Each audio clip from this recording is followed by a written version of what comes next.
after the lunch session, and we again have our Professor Zain with us for some interesting topics.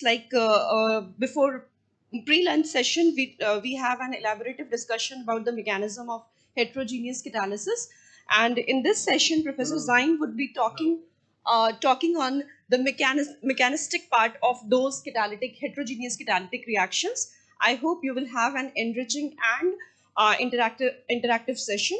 So over to you, sir. Thank you so much. Thank you much. Thank you. Assalamu alaikum.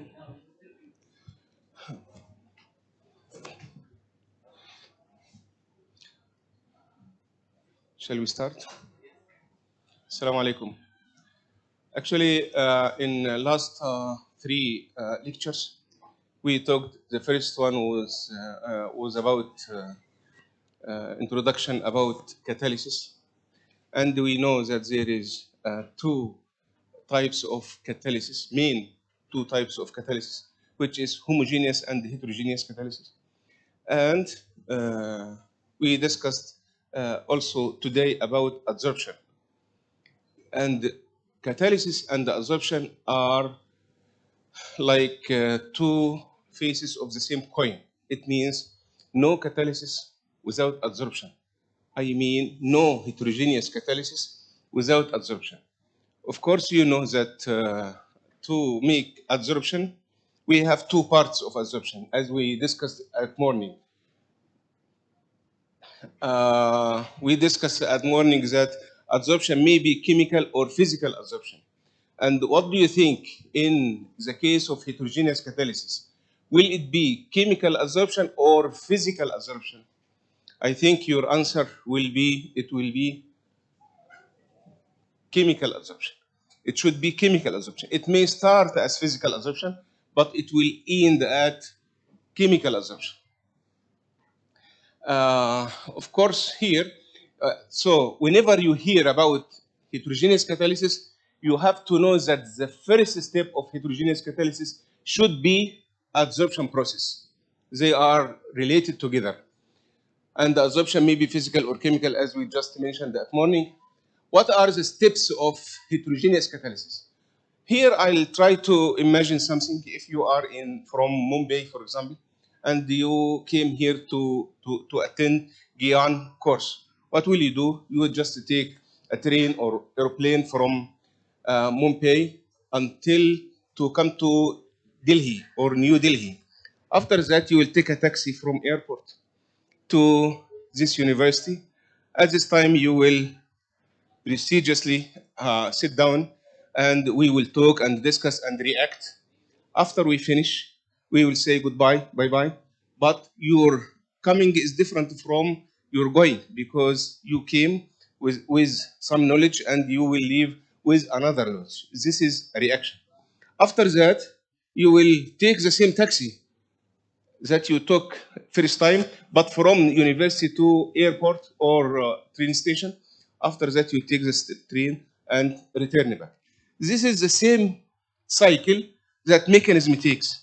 Because if you have a reactor and the catalyst is there, so the reactants move, diffuse to the region of the reaction of the catalyst.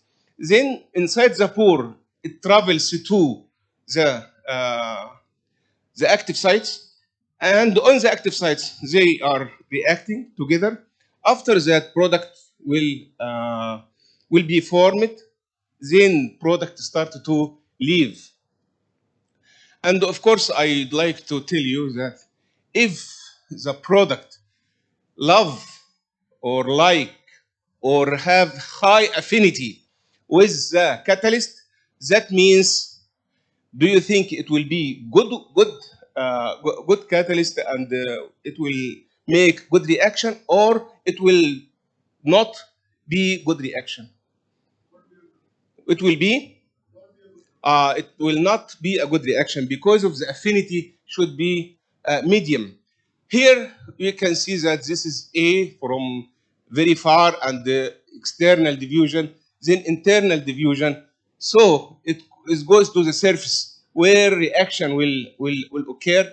This reaction occurs to form the product, and then desorption starts to the B product will leave, and internal diffusion and so on to his home after returning back, and with a change in the reactants to product. This is a general scheme. We can summarize this scheme by this diffusion of reactants gases to outer the sphere, internal diffusion of reactants in the pores, absorption of the reacting gases on the surface, and number 4, activation and reaction on the surface and the formation of the products after the diffusion of products out of the surface, then internal diffusion and external diffusion for desorption. This is the main idea of mechanism of catalysis. I mean, adsorption process and desorption process. But if you have, of course, in heterogeneous catalysis, we have some possibilities. The first possibility is if you have one reactant, the other if you have two reactants or more. Let's have a look at if it is unimolecular reaction. This means this molecule or this reactant should or must be absorbed to complete the reaction. This is if it is unimolecular reaction, means only one reactant to goes. Of course, you know, if it is unimolecular, so Langemeyer absorption occur. And this is, I think we discussed at morning, it is chemical absorption. After absorption of this reactant, it will make a reaction. And let's go to if it is bimolecular, so it have many possibilities, like Langemeyer-Hinshelwood kinetics or L03 kinetics or Mars kinetics. These are two are mean. Langemeyer-Hinshelwood and the L03 are completely different, but Mars is very close to L03 mechanism. There is a fourth one, but we will not discuss about it today. This is according to unimolecular or bimolecular. Let me ask a very small question.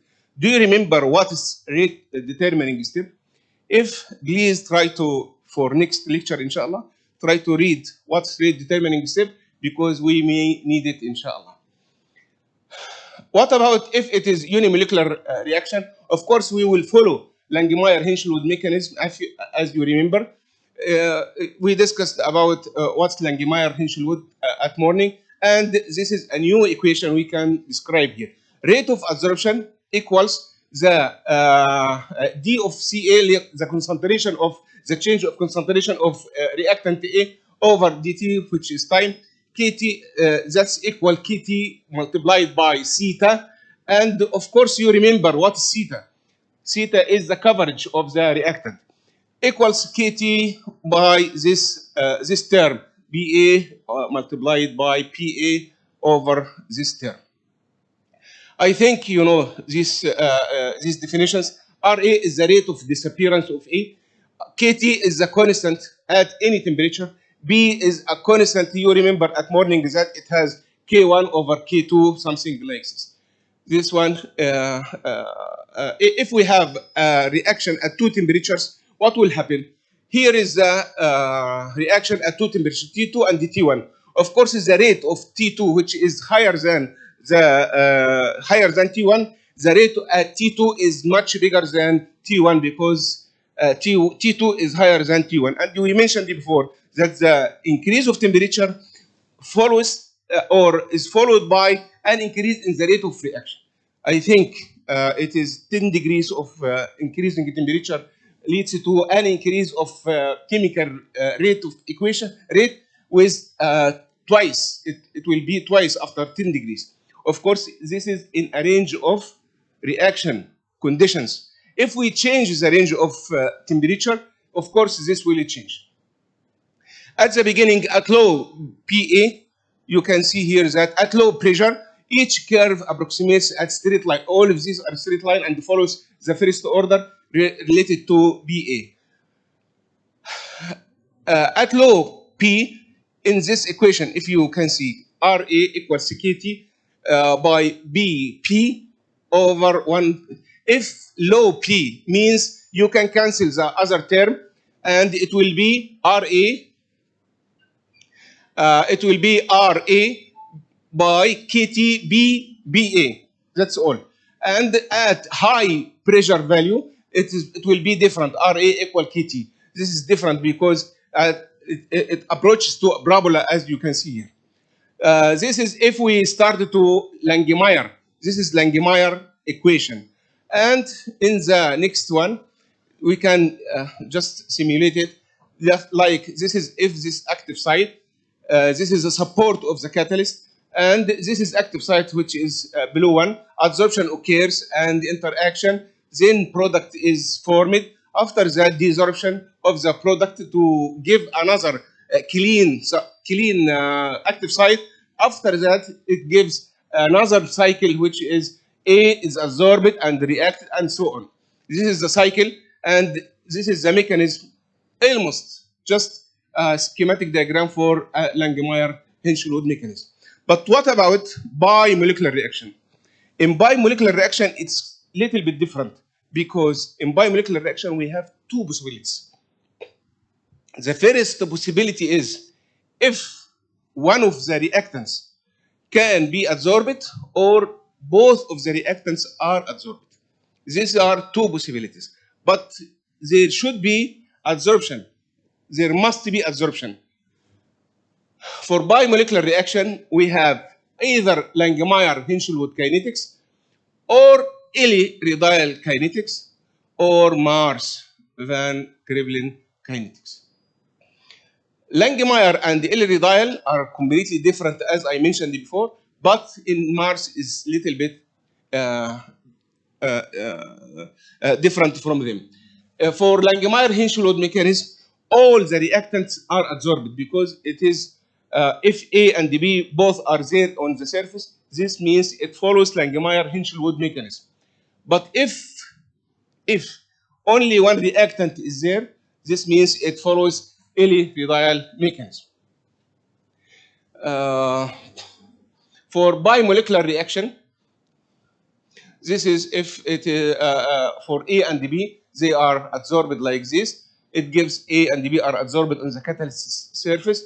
After catalyst support, product will be formed, desorption, and P will leave, and also the catalyst is retrieved again, and the same cycle will continue. This is if it is both are adsorbed. This means it is Langmuir-Hinshelwood. Of course, you know, there is a very big question. Why do we use or why do we study mechanism? If you understand how the catalyst proceed, then you can increase it or decrease it or control it. You can do whatever you want if you monitor how it's. If you know how anybody will think, then you can control this one. If you don't know, so you are blind. Here you know how is the reaction thinking, or how is the mechanism, means how the reaction thinking, where it goes. This means you can study and control, increase or decrease, whatever. This is a reaction of H2O formation, H2 plus oxygen reaction. This was in Elie-Riedel. Also the formation of NH3. It is NH3. It is Langmuir-Hinshelwood. Both are Langmuir-Hinshelwood. The other, this is of course we can follow the same in homogeneous catalysis. But let's see. This is an example. 2-methyl heptane will be adsorbed on the surface occupied site, with fraction of adsorption theta, and it goes to formation of B, which is the product, and the product desorbed out of the surface. After that, you will have the surface clean again, so another cycle will happen. This is a model or an example of bimolecular reaction. For Elie-Riedel, the case is different. For Elie-Riedel, what happens? Very, very simple. What happens? For Elie-Riedel, if one of the two reactants will be adsorbed. After that, the other reactant is reacting with this reaction with the absorbed reactant uh, from far away. It's like what if you go to your room and you find your brother or your sister just catching a electric wire and he is shaking like this. What will you do? You just hold him, right, to save him. If you hold him to save him, what will happen? You will be electrified as well. So this is the case. If A is will be absorbed on this on the active side adsorption, so B will go and interact with A like this. So after that, it forms product. So B itself is not absorbed on the surface, but it forms with interaction with A. It forms a product P. After formation of product, desorption will occur, and the B will leave the surface. The surface is empty again, so A and B started to be to absorb again, and consequently or continuously the reaction. Okay. Now there is a big question will arise, which is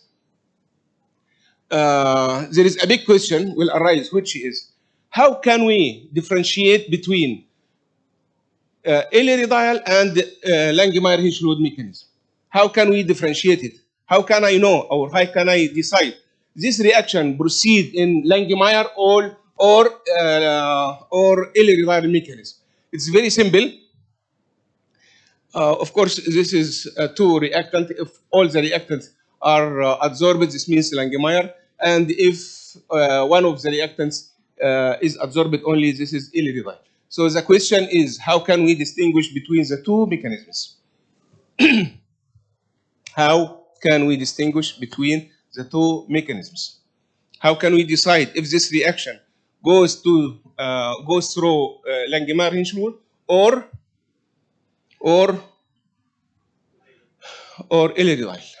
Okay, this is in this case the reaction. Both reactants are going to the surface.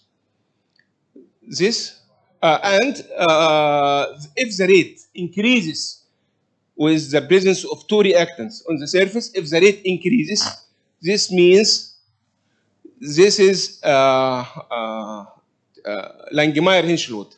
But in this case, if the reaction increases in this while only one reactant on the surface, then it follows Ehlers-Danlos mechanism. But if the reaction will die, or the rate of reaction, the rate constant will be zero in the upper case, this means it should be Langemeyer-Hinshelwood mechanism. I think it's clear. If you have two reactants, A plus B, you will just make a monolayer of A, for example. If the reaction will stop, if the reaction will die after full coverage of A, this means it needed, or B should be on the surface as well to processing for processing the reaction. If it goes very smooth and very happy, this means it doesn't need B on the surface, then it is Ehlers-Danlos mechanism. I think it's clear, right? Again.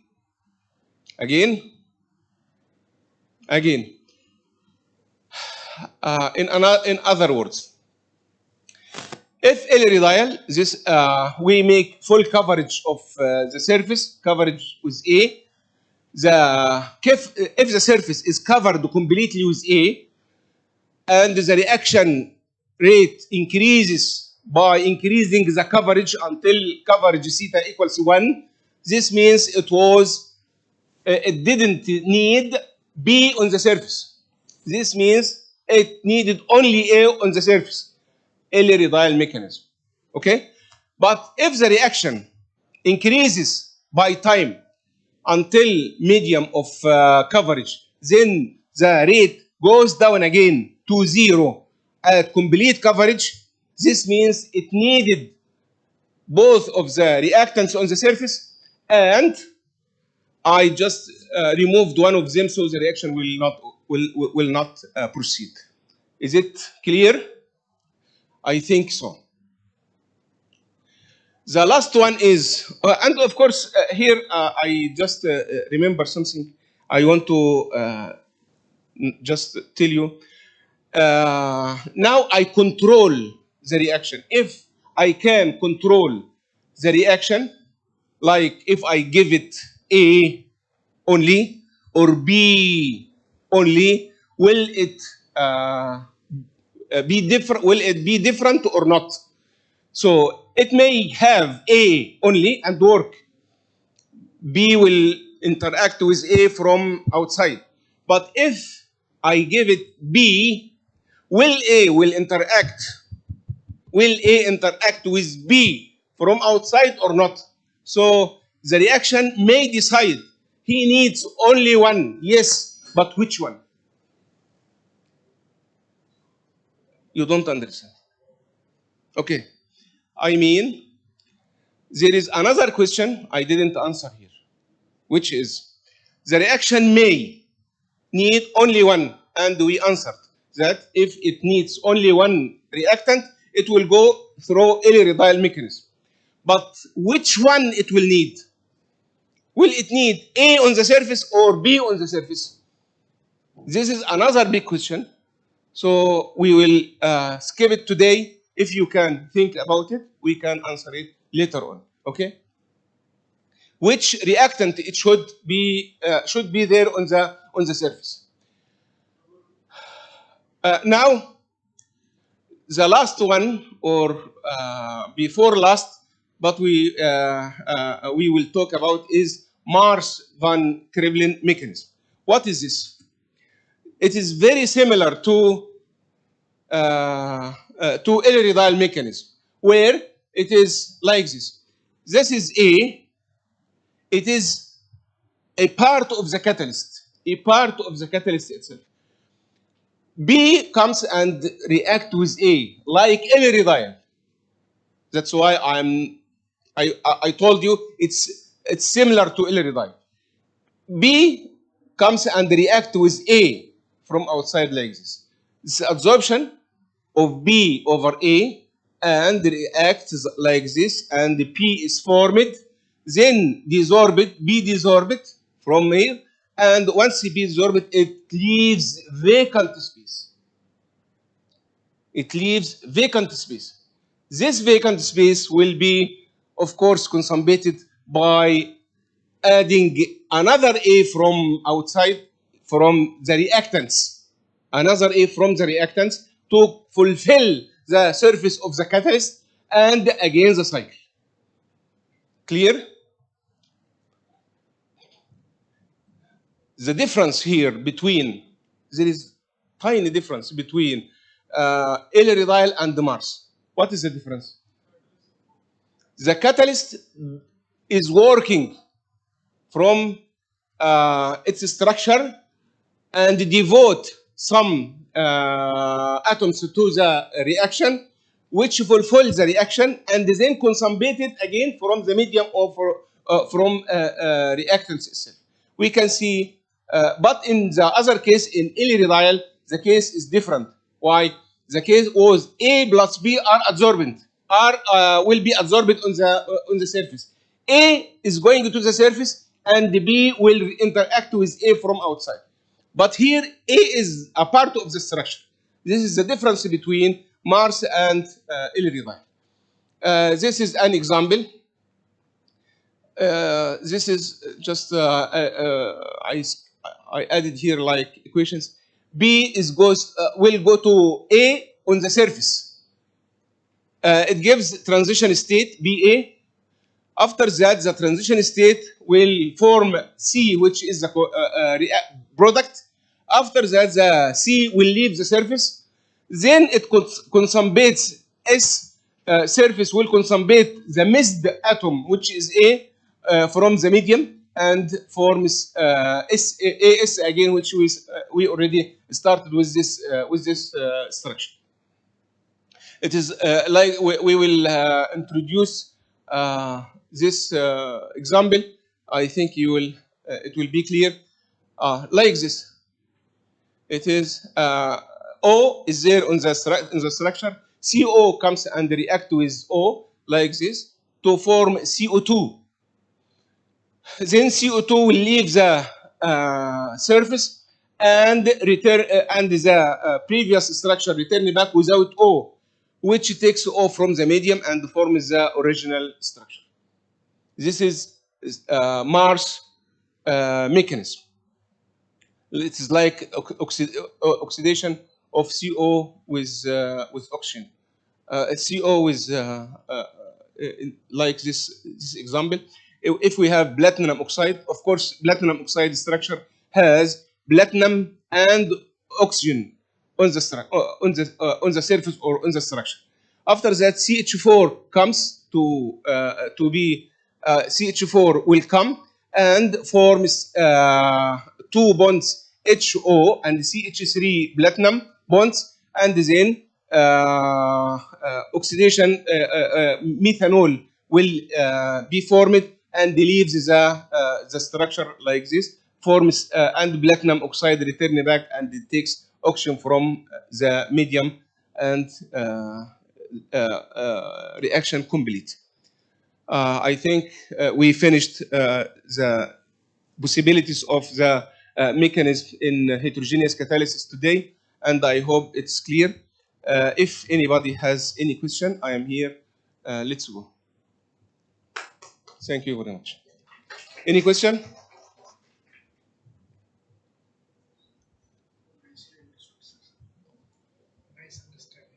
Thank you. شكرا. السلام عليكم.